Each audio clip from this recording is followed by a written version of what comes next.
Welcome to another episode of Meaningful Conversations with TalkCoz, where we explore the human side of leadership, connection, and transformation. Today, we have the incredible privilege of sitting down with Kristen Samuel. Kristen is not just a coach, facilitator, and speaker. She's a true pioneer in redefining how we connect and collaborate in a rapidly changing world. As the founder of Inner Work Matters, Christine has dedicated her life to cultivate relational intelligence and heart centered leadership. Her deep listening circles have touched lives in profound ways, and her TED Talk, How Deep Listening Can Change Our World, has inspired countless people to reimagine how we show up for one another. Kristen is also the author of The Heart Space, Living with Grace and Ease in an Era of Uncertainty. Her book is a compassionate guide to navigating fear and uncertainty with clarity, trust, and open heart. So get ready for a conversation that will move you, challenge you, and invite you to think about how we can create deeper, more meaningful connections in every part of our lives. Christine, thank you so much for joining us on the podcast today. Thank you, Melky. Thank you for having me here. You're welcome. So let's start with the very first question, Christine. I see that your work around relational intelligence and creating meaningful workplace collaboration is absolutely fascinating. hmm So let's begin with a foundation question. What role does relational intelligence play in transforming workplace collaboration? And why do you believe it's so impactful, especially in today's world? Yeah, I think before I answer the question, maybe a little bit of background um, why is it relational intelligence? You know, I have 20 plus career um, in corporate world, and we have meetings, and it's all about meetings, and we have to meet. And every time we meet at a business meeting or team meeting, it's about the outcome. It's about other than ourselves. It's about the things that we do. And it doesn't really about what is happening at this moment. It doesn't really bring who you are at this moment. It's about your role and what we're going to do together to get it done. So, and with that, there's a lot of meeting that feels disconnected. And I know even myself come to the meeting with, let's say, a different people from different field. I'm in, for example, I was in design and somebody else in IT. And when they uh, share their opinion or perspective, I have agenda. I like, no, that doesn't work. I always like, I bring my expectation, my outcome, my goal, my way on the table. So a lot of meetings like that, and also a lot of judgment, right? Like, oh, that's not good enough. Like he's not like that. It's not really like what I want. He's not smart enough, or he's not experienced enough. It's a lot of judgment too. So when we come to this kind of place where we meet and we don't listen to one another, we just have our agenda, our goals, and our way of doing, then we end up doing things the same thing over and over again. We never listen to a different alternative. And even if we come with some kind of agreement, it's like there's a lot of resistance. So what I found about relational intelligence, why is it important, is relational intelligence is based on uh, coming in together without attach with the outcome, without attach with it has to be my way. coming together knowing that everyone in the room has their own capacity, intelligence, their own ideas, that if we willing to listen to one another, we come out of the room having a better perspective, a better outcome, a better solution, because it's not just my brain or your brain, but our brain together. So in a way, the technology, the AI right now, what AI has that is mimicking actually our nature is relational Hmm. intelligence. It can relate, it has all the data, right? We are actually, every time we meet one another, we are exchanging data, right? And the AI bring all the data, digest it, and it doesn't say, "Oh, I don't like that one." Doesn't align with my principle. It just take everything in and assimilate it and came out with something different or slightly the same, but like it could be something different. Um, and so I think we can learn something from artificial intelligence, that when we meet together, if we can be open, have this open connection, and be able to um, stay tuned or tune in with the relevant, the ever changing flow of information within human connection, conversations, and relationship, there's a lot of things that we can get from it. Like, um, I found myself playing with We Space experiment in a space where we get together, we we we don't really attach with the outcome. We're just curious about how this is gonna go. Um, and what I found is I get up from those kind of meeting feeling so fulfilled, like after eating a nice meal, feeling so connected and has a different perspective that is much more than the first time I came into the room.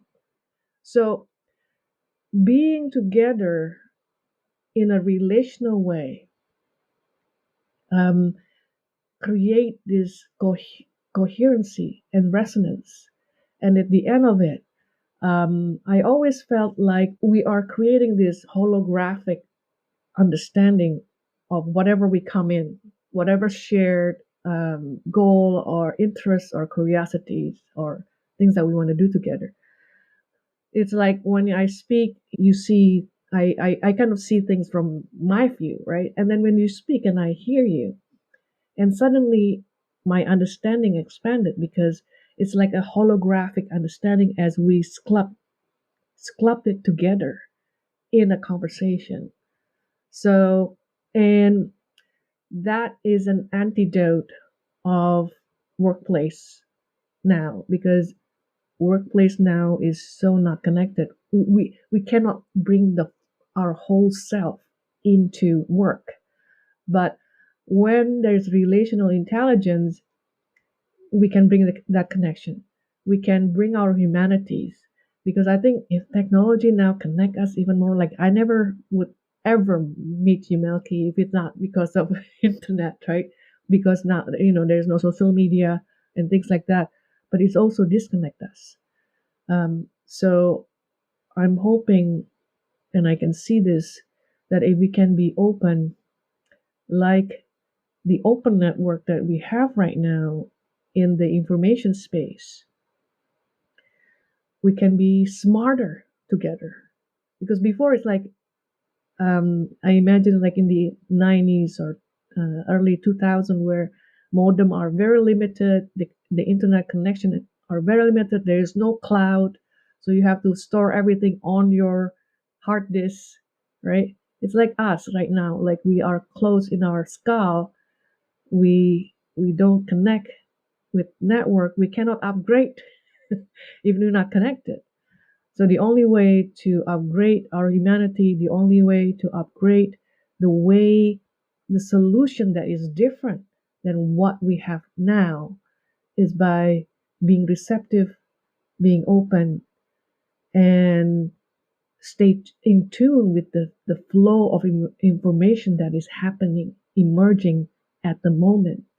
Because otherwise, we always going to create the same solution and never going to have a different kind of perspective um, that change the way we work together.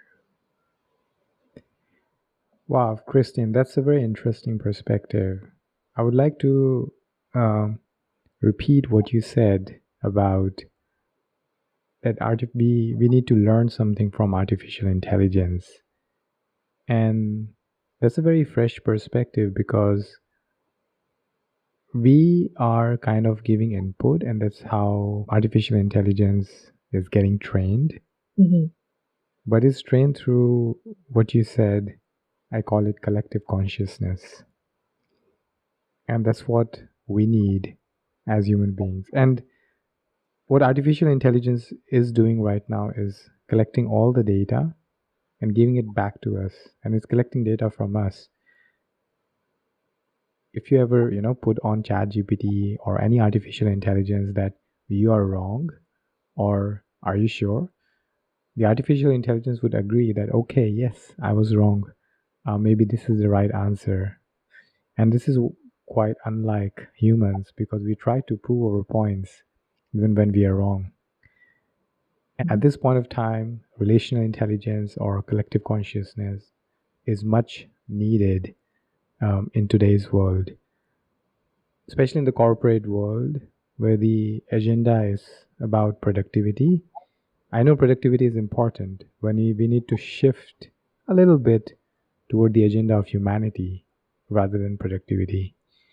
Mhm. Um, Especially in today's world, I was thinking about that, okay, artificial intelligence is giving instantaneous answers, instantaneous responses, thinking faster than um, human brains.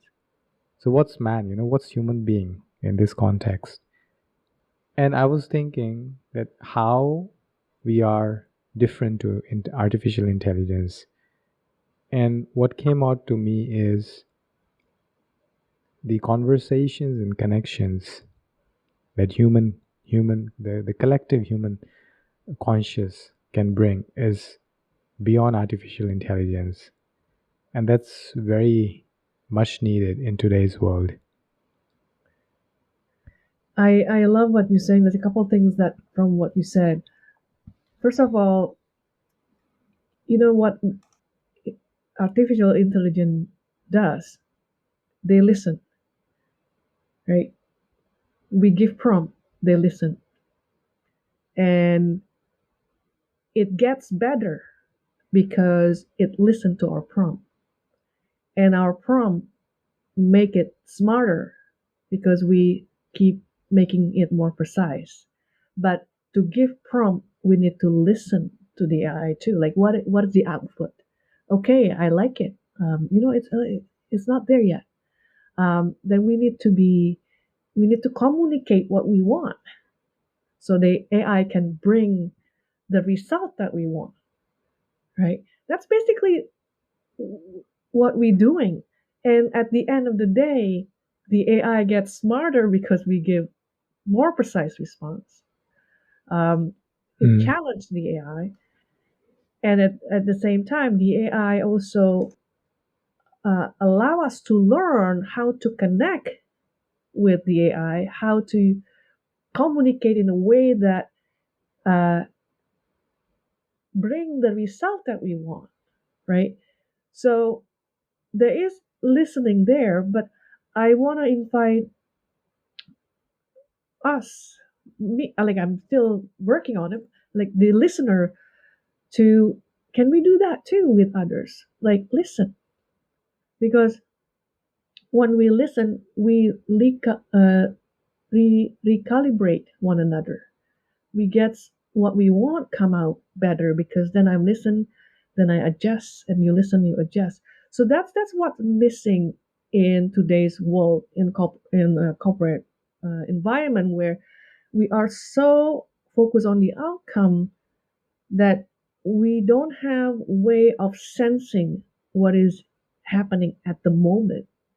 So we move, like for example, if you want to cook, let's say my outcome is like amazing dish for dinner, and I get validated by how good is my food, when you eat it. Um, and I have the recipe, all the, like how many 2 teaspoons of sugar, all the ingredients, and I follow it, right? And then as I cook, my hands get into the stove. I react, right? Or I try a little bit. Oh, it's missing these ingredients. I react. I respond. I listen. I adjust. But we sometimes don't do that. We just want that to get done, and what happens is we become very stressful, and we blame one another, and we make our environment unsafe for each other. We criticize each other. We don't know how to ask for help. We don't know how to bring goodness, ideas from others. We just want to be in control. What you said that you would like to invite audience to just listen. I think that's the very difficult part, especially in today's world. The attention span is very short, and most of the time we are listening while we are evaluating. Mm-hmm. So we are listening with that judgmental mindset, and we are listening to give a smart answer. Sometimes we just react, and sometimes some people just pretend they are listening, but they are not even listening, especially with the social media and everything. I've seen people engrossed in their social media, and you're talking to them and they are just pretending they're listening, and they are just uh-huh, uh-huh. So I think it's a bit difficult. As you have mentioned about listening, would you tell us about the deep listening workshop and sessions you have been conducting to cultivate safe space? And what is deep listening, and why is it important in today's world? Oh, I love to answer that. Thank you for asking, Melky. Um, with my work of, inner work, and also working in this listening things, and my curiosities of what create our inner experience, I realized one thing, that the deepest longing of every human is to be seen and acknowledged. I think all of us grew up in some point getting wounded, not being listened, not being understood. Um, and we grow up not knowing how it feels like to be listened and understood. And I know, at least from my personal journey, when I know how it feels like to be listened and understood and how good it feels, it makes me want to do the same for others. At least try to do that, the same for others, because it's such a beautiful feeling. And I know also from that experience, there's more compassion that come in. And even from our nervous systems, how we can be more relaxed in our body when we have someone in front of us listen to us, that we can reduce or remove our resistance and willing to connect more.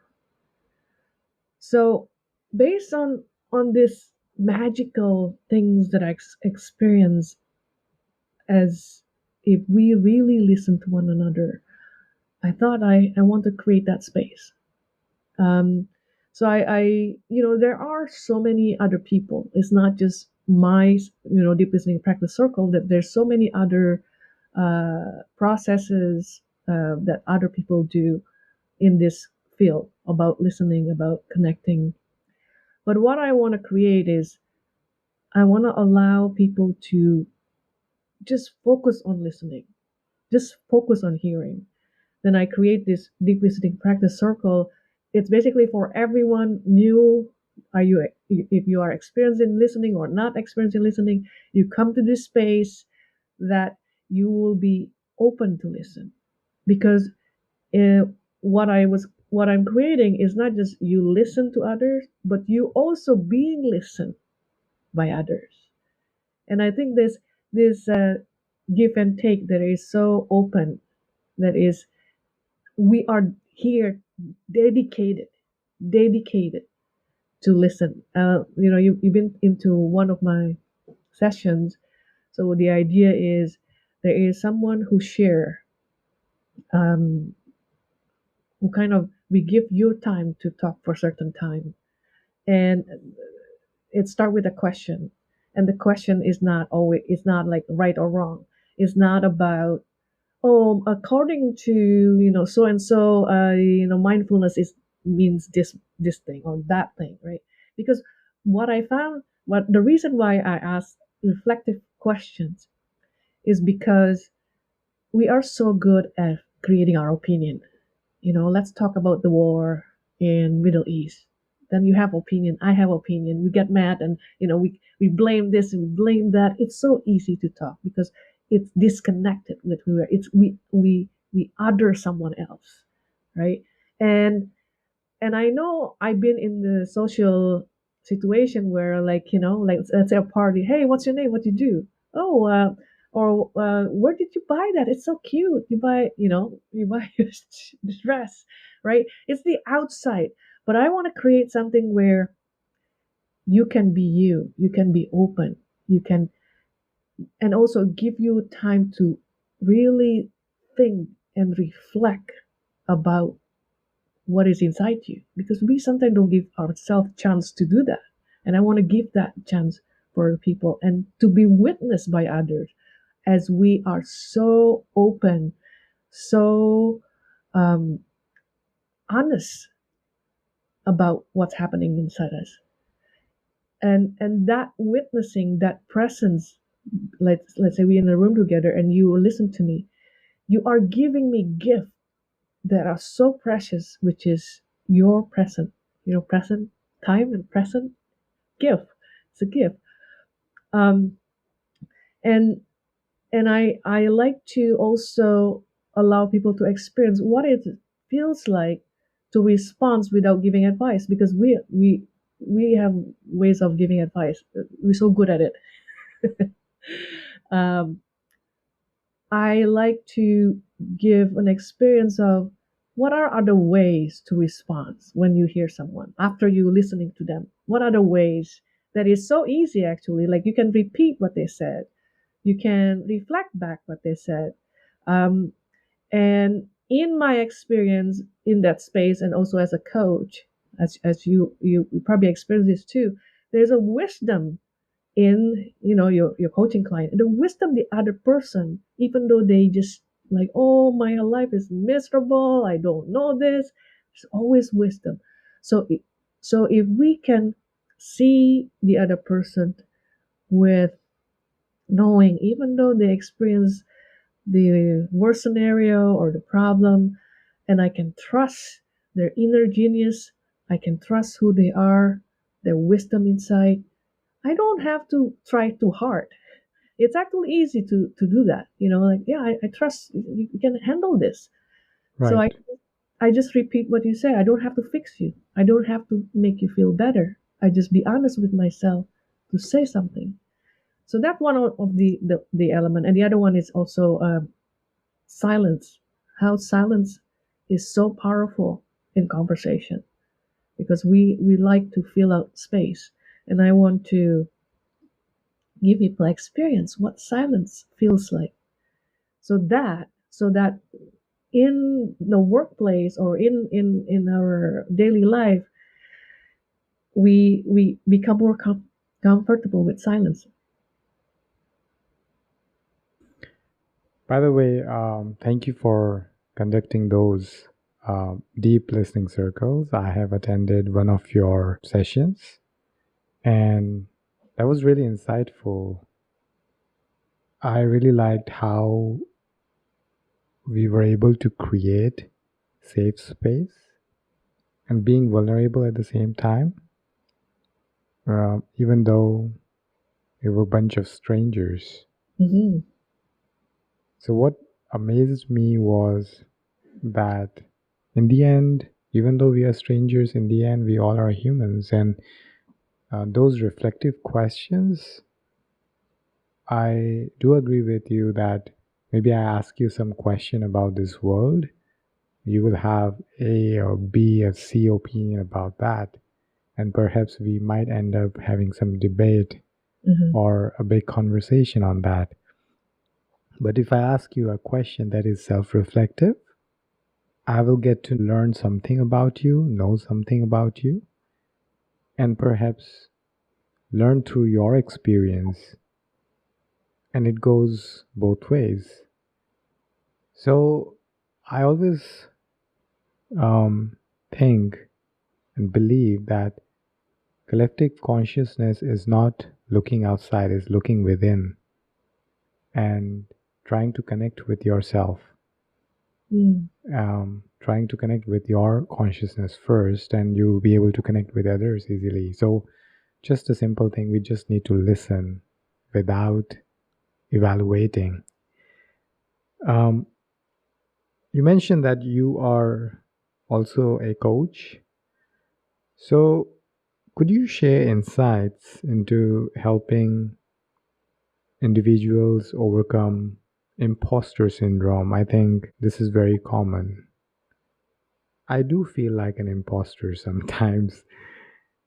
So yeah, how individuals can overcome imposter syndrome, how and how that has shaped people that you have helped, how that has shaped their personal and professional growth. Mm. I think we all experience that at least one time or another, imposter syndromes. And I think this is a collective pain that we experience, which is, we feel like we're not enough. So when we are in the position where we take the lead, or we have to kind of bring the best of us, and we do the best of us, the best of yourself. There's a feeling of this nagging, but I'm this, or I'm not this, or I'm not that. I think we all experience that. Um, there's a couple of things. I guess I'm gonna one story that I did. I helped my coaching client.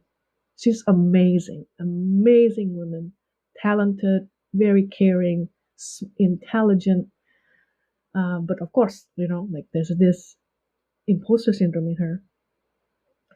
So I asked her to write, basically having a brag book. Hey, create a brag book and just brag whatever your accomplishment, your achievement. Um, like, okay, okay. Then a month later, or a month or two later, I saw her post on LinkedIn, and the post got so many likes and comments, so inspiring, because she showed up and she said, I'm this person, and I'm this, I've done this and this, I'm doing this. And so she basically make it even further. She declare her achievement, who who she is online, up in the public.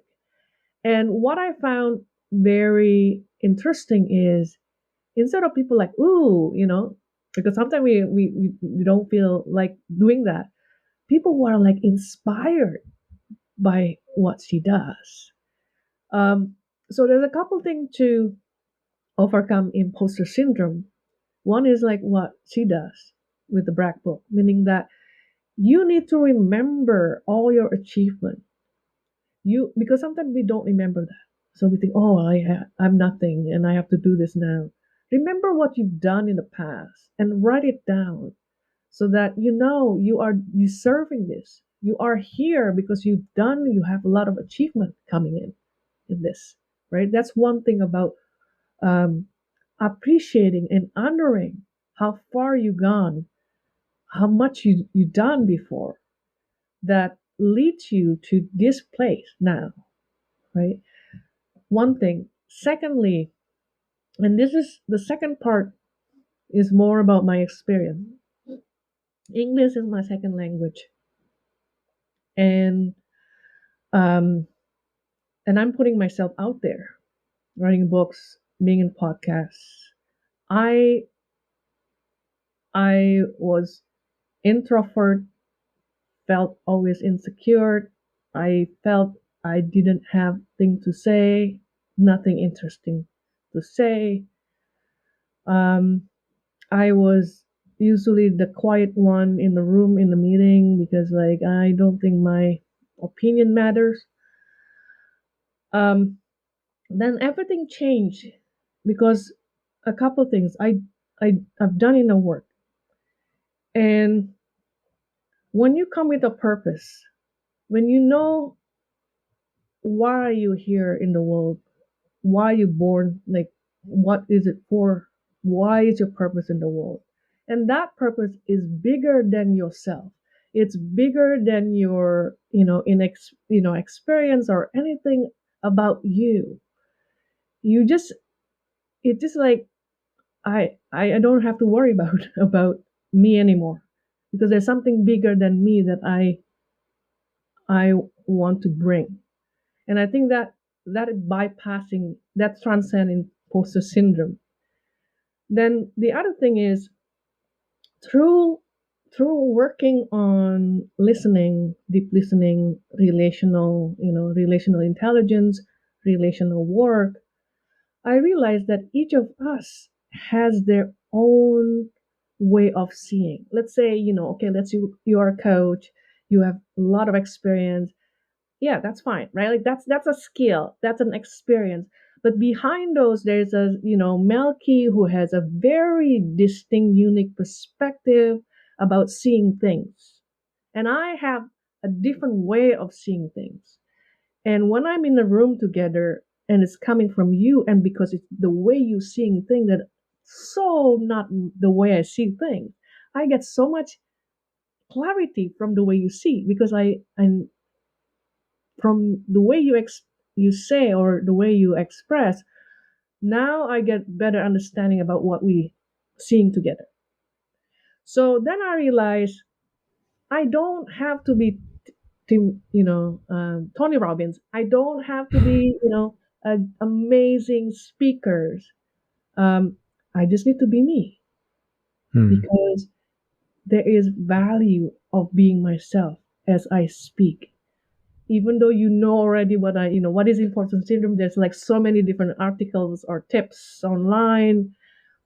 But when I say it from my way, from my authenticity, from my heart, you get it differently. And for me, that's what allow me to speak. Before I always like, oh, that person is older than me, more experienced than me, more like higher level role than me. But now no, because we all human, we all have different perspective, we all have a way that we contributing in this world. Um, I think that's may sound like a cliche, but there's a saying that everyone else is taken, be yourself. So I would totally agree with that. There's everyone is unique, and there is something called inner genius. So how do you guide individuals and teams to unlock their inner genius and create authentic, fulfilling collaborations, especially in the workplaces? Mm. Um, the first thing is to create a safe space, a safe psychology safety, a sense of psychology safety in a room. And what I found is very toxic. The toxicity come from judgment. I mean, it could be so high. Like in a toxic environment, what happens is every time you speak, you put your mouth out, you're afraid of judgment, right? Um, and those are level, like very high level or low level. But the ones that killing our inner genius is judgment. Judgment coming from two ways: judgment from yourself, from myself. Like if I'm speaking and I start being critical, no, you're not that good enough. Like you don't say that, like oh, nobody want to hear you. Um, I would not be, I would be worried to be myself, to bring my own ideas. Or if I feel that from you, from the environment, right, from my leaders, from my team, the judgment that is so high, that's what kill inner genius, right? The system that wants you to fit in into a certain role and behave a certain way would kill inner genius. The way to bring inner genius is to be or to create environment where there's no judgment, where you can be safe to be you. Because there's an I think there's a research saying like they measure frequency vibrations of um, uh, emotional vibration like love, joy, and they said the highest vibration is authenticity. So inner genius only comes what you if you allow authenticity. When there's safe space, you can be yourself. And when you can be yourself, you bring your authenticity. And through that authenticities and being able to, oh, I'm okay, I'm be authentic. Then we can connect, right? Through that connection, because it's safe, I can listen to you. I don't have to worry, or I don't have to like guard myself. I can listen. And that's and the idea of having a space as a playground, like work as a playground. So if I say to you, hey, Melky, how about this? Oh yeah, like adding more, like yes and yes and flowing forward. That's gonna bring all the energies that we have, an appreciation and respect that you are. You may not as let's say you're not good in tech. Let's say like I'm better in tech, I get more, but you are better in something else. If I can see that instead of seeing you like you're not as good as me in tech, you know, but I said, yeah, I technical is probably maybe your weakness point, but you are so good, you are so practical, you're coming out with a lot of different ideas that is so practical. Where I am more into more like the pattern, the foundations, then I can appreciate because you complete me. When we work together, I know who I am. I know what I'm good at. I know my strengths, and I know yours too. But I don't make a problem with your weakness. Like, oh no, they're not. Like I'm just giving you what you're good at. So the other thing is also knowing yourself, right? So that inner work is very important because then I know where's my strength and I can focus on that, and I can be open to say, I know Melky. This is Melky's strength. This is his inner genius. I gonna be open and allow him to do this part and allow him play in this part because he's so good and he loved this kind of things. Um, and I envision future where we don't sell our time. You don't like okay, you're gonna work here. I pay you 9 to 5, this much, and your nine Mm, to five is only for me, right? That's what happened, right? mm, Um, and then I want you to do this, do A, B, C, and your performance depends on how good you do A, B, C. Let's say I like to do C, but I hate doing one A or B. If I'm not enjoying it, I'm not gonna be good at it as much. or I be good at it, but I force myself and it's gonna stress me out and burn out. So I envision the future of work where we come together with shared intention, shared goal, um, shared mission, and then we don't work together and ask, okay, what is your experience, your past experience? Because all the resume things that they do in the interview, it's about past. It never asks about your vision. It's never asks about what you're passionate about. It's always about what your experience, what your skill. And the future of work will ask more of what is your vision, what is your purpose, where give you what is your passion, what gives you joy, how do you see the world different way in what you do, what is what where you want to go, because that what drive people to give more, to do work with joy, to bring their inner genius. So in a work where, okay, you and I gonna, let's say we together want to have this goal outcome, and you agree with it, you have this passion about this outcome, you want that, make it happen, and I do the same. And we come together, and we come not because your not just your experience, but because, like, you know what, I feel the resonance with you. We kind of have the same value, the same where we want to go, and then because of that feeling of connection, we say, okay, let's work together, let's make it happen. What would you like to tackle to make, like, in this, like, there's so many items to do, right? And you said, oh, I love doing this and that, A, B, C, D. Oh, okay. I love doing, K, L, M, Y, Z. And then we do it because, not because you have to, because you want to, right? So bringing people who want to do things together, that happily take a certain part of the responsibility because they enjoy that. That's their inner genius. It's gonna change the way we work. But again, um, I'm just gonna put it out there. I don't know how we're gonna get there because the systems are so into survival, right? The thing is, like, at the end of the day, why we work is to pay the bill. Hmm.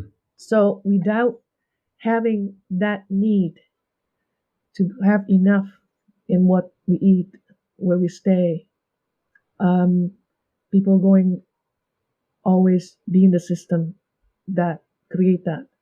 So I totally understand, um, the vision that I have needs a base where everyone that involved have enough to pay the bill first. So they have a choice to say, I want that, I like doing it, great, I'm gonna do it. Or I don't like doing that because it's not in my passion, right? But right now, it feels like we have to do it because we don't have any option. Hmm. Yeah, that's why some people are working just because they have to, and it becomes all about productivity or achieving a targets for something they are not passionate about. So that's why it's essential to create that safe space. Um, and I always talk about, I'm all about creating safe space, and a lot of people say that how. So I think, what you said, being non-judgmental. That's the basic foundation where we can start, um, without evaluating, just observing. There used to be an Indian philosopher, J. Krishnamurti, and he said that the highest form of human intelligence is observing without evaluating.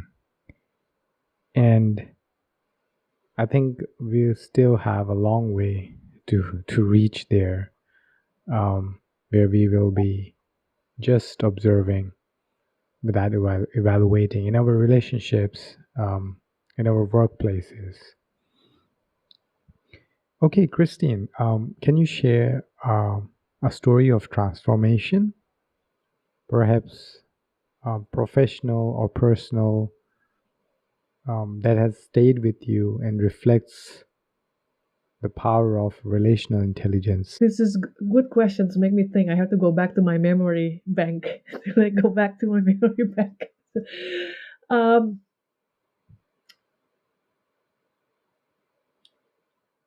I think this is not about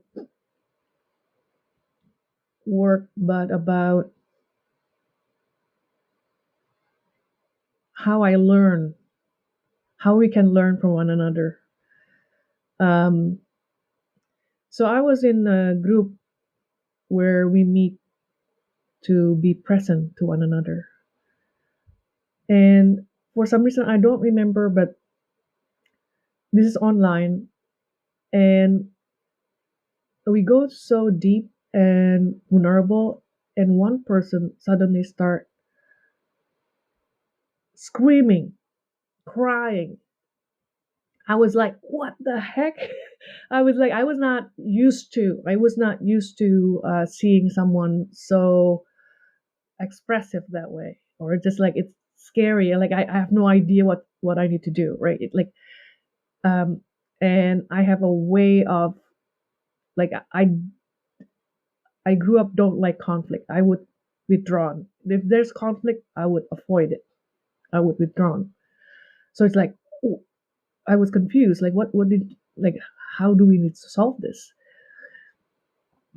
And then suddenly another person would so calm addressing her.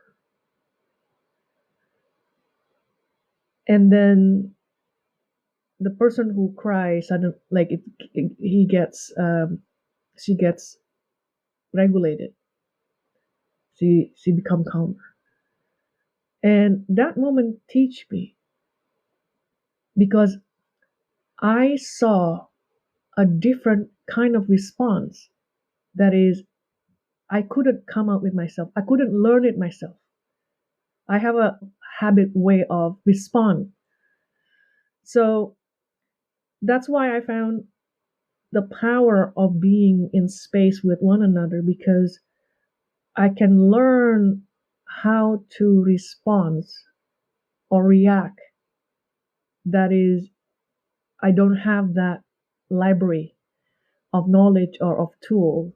I can see in examples how other react and it's like, oh, I can react that way too. That's really good idea to react that way. So I learned a lot um, from watching other how to respond, and that's what I want to bring as well in the deep listening practice circle. I mean, once in a while I put two people in the room, but once in a while I put three because let's say I'm responding to you and I hear somebody else responding to you, like, oh, that's interesting. That's the way it's responds. Hmm. Um, I think that's that's go back to why we need to listen. That go back to how I found that getting together, being present to one another, relational mindfulness is so powerful for human learning because of that, and how it then relate to relational intelligence and workplace. I hope Hmm. that story resonate. That's an interesting story, Christine. Thank you for sharing that. Christine, you also mentioned that you are English is a second language for you. Hmm. So most of my listeners or my audience are from global south, um, and I think their second language is English or other language, I would say, because people who are mostly from global south are bilingual or trilingual. So English as the other language. And most of my clients, they sometimes they have this lack of confidence. They speak English so well, but they have this imposter syndrome or lack of confidence. So any message for our listeners? Um, don't don't let your imposter syndrome prevent you to move forward, because you probably you listen to what I said. Um, I also And this is, I think every one of us is so critical with ourselves. Like, I just want to tell the story. Like, I did TED Talks. And then they published my TED Talks. The first time I listened, I feel like, oh my God, this is so terrible. And even my children, my son was 15, like born here, and said to me, "Mommy, you pronounce pause, Pause. You pronounce pause. That was not right, Mommy." On right? So they're like, "Oh my God." And Hmm. there's so many things that I like sounds weird, like, but I would felt that in a day, and that's okay to feel that way. And then the next day you keep going, because there's no other options. There's Hmm. no other option, and that's the way we learn. We make mistakes, especially language, right? Like, Right. need practice. So yeah, of course you're gonna feel like awkward, or you don't, you're not fluent enough. You want to be more fluent, or you wish be more fluent, or good communicator. Yeah, of course, but that's just a thought. Hmm. Don't, like you said, don't take it seriously, and just keep Hmm. moving. Just because there's no other option for growth. Right. Because if you stop not trying, then you're not going anywhere. This is what I tell um, most of my clients, that English is just a language, not a level of intelligence. I like that. Yeah, you're right. So, yeah, it's just a language. So, Christian, this has been such an insightful and inspiring conversation so far. But now let's switch things up a bit. So, Sure. it's time for our rapid fire round. I call it 5 questions, 5 seconds. So, hit how it works. I'll ask you 5 questions, and you have got just 5 seconds to answer each. Don't overthink, just go with your gut. Okay. Ready?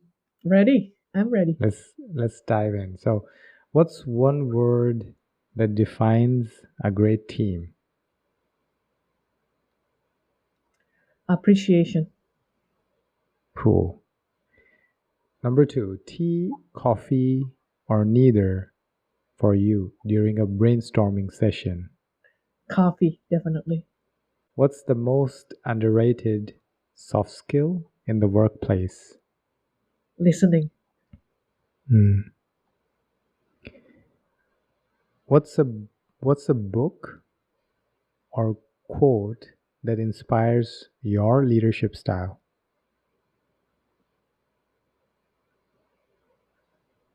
I think my book, The Heart Space, Living with Grace and Ease in an Era of Uncertainty. All right. If our listeners would like to read that book, I have shared a link for that book in the description. Okay, and the last question. If collaboration were a color, what color would it be? Rainbow. So interesting. And this has been such an inspiring and thought provoking conversation, Christine. Thank you for sharing your wisdom, your experience, stories, and insights, especially on relational intelligence and collaboration. Thank you, Melky, for amazing listeners and for giving space to share my ideas, my thoughts, and for doing what you do. I appreciate it.